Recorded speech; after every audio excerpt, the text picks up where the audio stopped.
nunca falou também da WWF, só falar um pouquinho dela antes de falar. Que ela é uma ONG sem fins lucrativos e trabalha justamente para mudar a atual trajetória da degradação ambiental, promovendo um futuro mais justo e saudável. O site ele tem uma linha do tempo de todos os feitos da organização até agora. Antes de ser chamada WWF, né? Eles já tinham tido um primeiro trabalho de conscientização e conservação, que foi com o mico-leão dourado, em 1971. Então, foi eles que começaram isso e que, na época, tinha 146 micos leões dourados. Hoje tem 3 mil indivíduos vivendo em ambiente natural. Isso foi uma conquista deles também. E aí, lá tem, como eu falei, tem essa linha do tempo para vocês olharem, que está muito bonitinha, muito legal. E fortalecer também a ONG, né? Mas, então, essa descoberta, ela foi feita, na verdade, expedições, porque sabia-se desse registro em 1995. É aqui no Brasil essa espécie, esse registro. Isso. E aí, quando eu abri a notícia, que eu vi esse bicho, eu falei, lembrou um colêmbula. Quando eu fazia faculdade, tinha dos poucos laboratórios que tinha na minha universidade, existia um laboratório de colêmbula, então eu ficava lá passeando nos laboratórios e já olhei, né, o colêmbula no microscópio. Me lembrou ele. Quando eu vou ler na notícia, o meu professor de zoologia desse laboratório foi quem fez essa expedição. Inclusive, eu lembro do Instagram dele ter fotos das cavernas, que foi na caverna. Então, eu acompanhei isso sem saber. Mas é o Douglas Zeppelini. Da UFB. Em parceria com a Universidade Estadual da Paraíba, esse projeto, que, na verdade, Plano de Ação Territorial para a Conservação de Espécies Ameaçadas de Extinção do Território Xingu. Então, como só havia um registro da espécie, e em 1995, ela estava categorizada como em extinção, criticamente em perigo, na verdade. Nossa. E aí... como deficiente de dados. Então, é isso que eu ia até perguntar, assim, porque é complicado isso, né? Você faz muito tempo que se encontrou um representante, pelo que eu entendi. Então, talvez fosse o último, e aí pensaram que estava realmente criticamente em perigo. Ou tem essa categoria de deficiente de dados, no caso. Aí a expedição foi feita no Pará, em caverna. Esse bicho é um cavernícola. A ideia era realmente voltar a esses lugares e ver se encontrava troglóbios brasilienses, que é esse colêmbula. Colêmbulas são artrópodes minúsculos. O máximo que alcança de tamanho é 0,25 milímetros. Então, é muito difícil encontrar a espécie mesmo, né? Não é fácil. E além de que eles vivem enterrados em solo, né?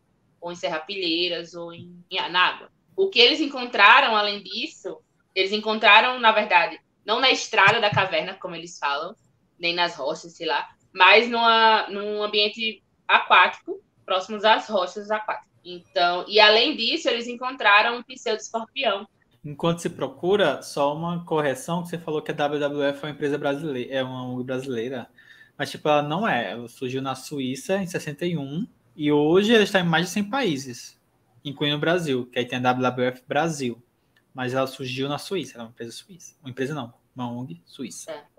Obrigada aí. Então, aí o professor fala, né? Não só achamos os troglóbios brasilienses na caverna bem conservada, vivendo naturalmente em cidades normais populacionais, como filmou um pseudo-escorpião predando troglóbios. Então, ele encontrou uma presa e um predador de um ecossistema cavernícola. Meu Deus, gente, deixa eu interromper do palheiro, né? Não, eu quase pedi o vídeo a ele. Isso, é aquela... Sabe um meme que tem da biologia, que é tipo...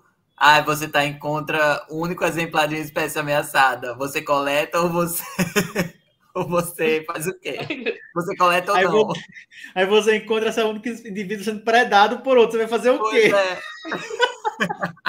Nossa, imagina a emoção, velho.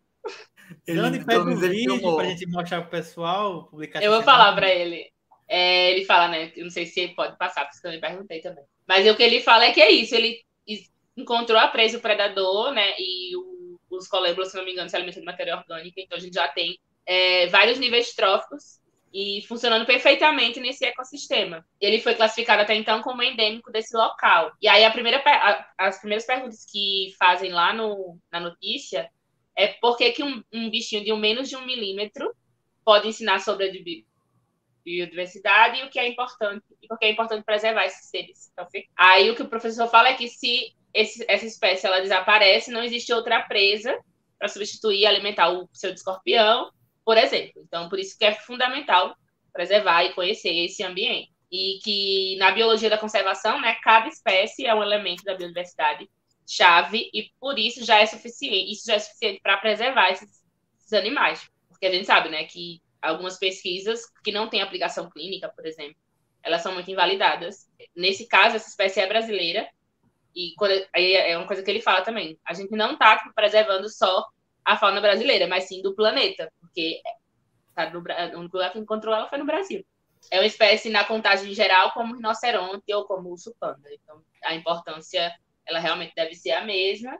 E aí ele bota, isso é muito gratificante para um biólogo, ajudar um bicho a não desaparecer. Então, esse é um projeto que vai mapear vários lugares, né, desse pátio Xingu, alguma coisa assim. E aí já começaram bem, encontrando essa espécie. E agora viram que não sei se eles mudaram a classificação na lista de espécies ameaçadas, mas já encontraram um ecossistema normal lá. Né? E uma coisa funcionando.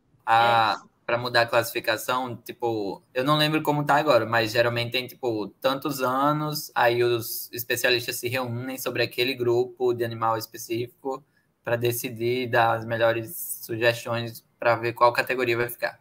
Acho que talvez depois desse projeto ser executado e encontrarem em outras áreas e tudo mais, e fazer um mapeamento mais detalhado, aí sim deve ter alguma reunião para decidir. Né? Tem que saber da conservação, da lista de espécies ameaçadas.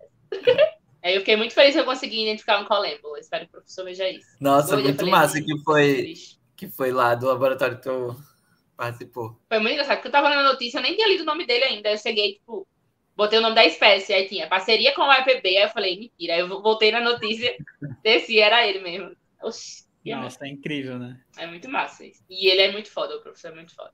Como é o nome que eu acho que tu não falou no início, só pra no corte ficar bonito. Douglas Zeppelini, pesquisador da Estadual da Paraíba.